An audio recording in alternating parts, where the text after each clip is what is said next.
Toda a concepção da criança e do adolescente antes do ECA parte do pressuposto que nós chamamos de doutrina da situação irregular. É claro que de uma forma mais recente, né? Mais próximo do século passado, até antes, 1980, por aí, 1880, 1890, toda a concepção era centrada de que a criança e o adolescente estavam em uma situação irregular, ou seja, toda a política e a intervenção voltada para essa faixa etária concebia que essa criança e esse adolescente precisariam, entre aspas, serem consertados, né?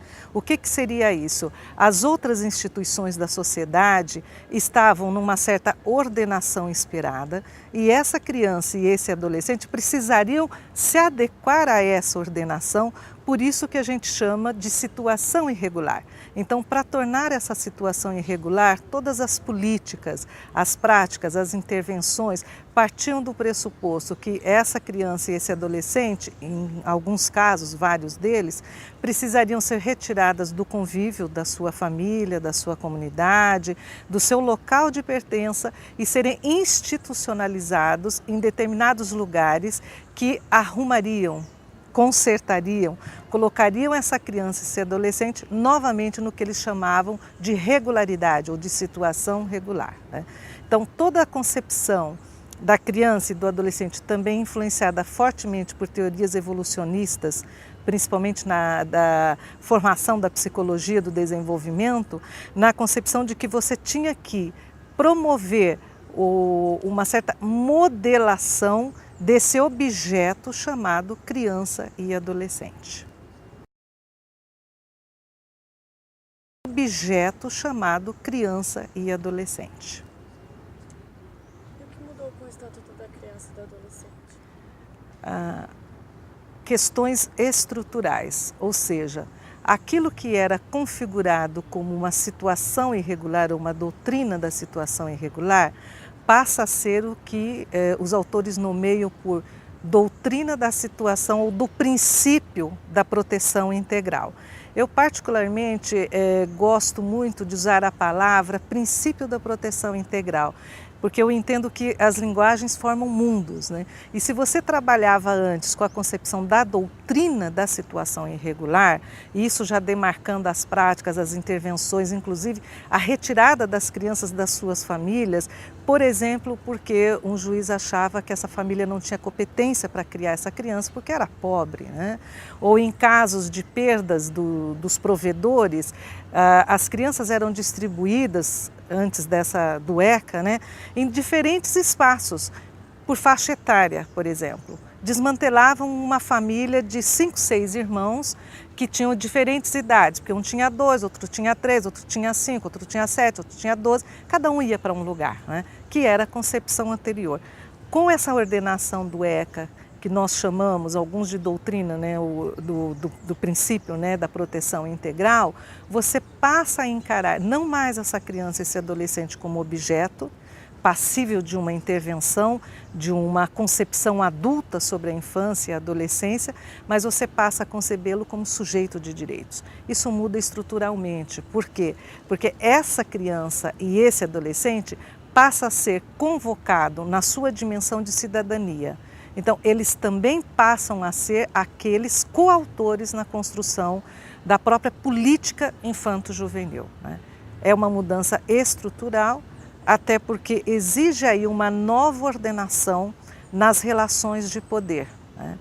Não é mais a criança e o adolescente que são objetos de práticas intervencionistas ou que precisam ser doutrinados de uma outra maneira, mas a sociedade, a família, a escola, ou até o governo que não dão conta da proteção integral e dos direitos assegurados pelo Estatuto da Criança e do Adolescente para que essa criança cresça, se desenvolva de uma maneira mais plena e saudável como sujeito.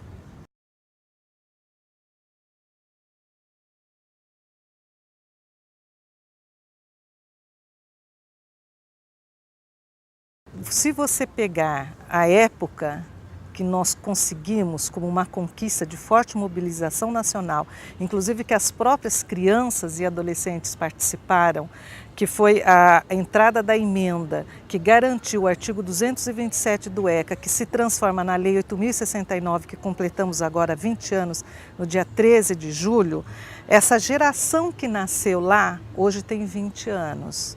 O que isso mostra? O que isso dá visibilidade? Que isso requer toda uma mudança realmente nas estruturas que nós temos na nossa sociedade, não só na criação de novos conceitos que deem conta do que é ser criança hoje ou adolescente hoje, mas isso dá visibilidade que nós não conquistamos determinadas situações garantidoras para que essa criança que nasceu em 2000 e hoje é um jovem, seja ou tenha garantido aí o seu desenvolvimento mais pleno, que é algo que o ECA prevê. O direito à família, à convivência familiar e comunitária, à educação, à saúde, o transporte, a habitação. Então, essa nova ordenação que o ECA requer exige muito uma mudança de subjetividade, que eu diria uma mudança de cultura, que é aquela cultura do favor, muito presente na nossa história do Brasil e da América Latina, e a garantia de novas relações entre saber e poder, inclusive mexendo com as estruturas que perpetuam a forte desigualdade social, política e econômica que nós possuímos. Então, o Brasil trata mal os seus jovens, ou nós tratamos mal os seus jovens, visibilidade ou dar visibilidade a que nós temos muito que fazer ainda nos 20 anos do ECA. Conseguimos várias conquistas, avanços, né? Eu me recordo que em 1980 e pouco, 85, 86, nós tínhamos aqui um processo de trabalho chamado Educação de Rua, e eu me recordo das crianças desenhando na Praça Matriz, um deles inclusive é o Marquinhos, uma figura reconhecida de forma internacional e nacional como um protagonista. Ele estava lá em Brasília quando invadiram inclusive a plenária para garantir a emenda, toda essa mobilização. Essa meninada desenhava, a gente trabalhava, os educadores trabalhavam com ele, eu tive em algumas oportunidades o privilégio de acompanhar, eles desenhavam o que eles queriam, qual era a expectativa deles. Eles desenhavam casa, desenhavam escola, desenhavam praça, uma praça não para trabalhar, porque eles trabalhavam na praça, era a garantia da sua vida e sobrevivência. Tudo isso que eles desenhavam lá atrás, nós conquistamos no ECA, enquanto uma lei que realmente muda a concepção na nossa realidade brasileira e propõe nova ordenação. Só que nós temos limites, porque isso exige aí uma série de trabalhos de transformações estruturais e que nós temos aí que realmente fazer um chamamento de todas as pessoas, de todas as instâncias, para a gente garantir realmente que daqui a 20 anos, quando o ECA completar 40 anos, nós possamos falar, tratamos mal os jovens hoje, em 2010, mas eles conseguiram ainda atingir pelas políticas públicas integradas, enquanto jovens, melhores condições e garantem aos seus filhos e filhas aí realmente o ECA em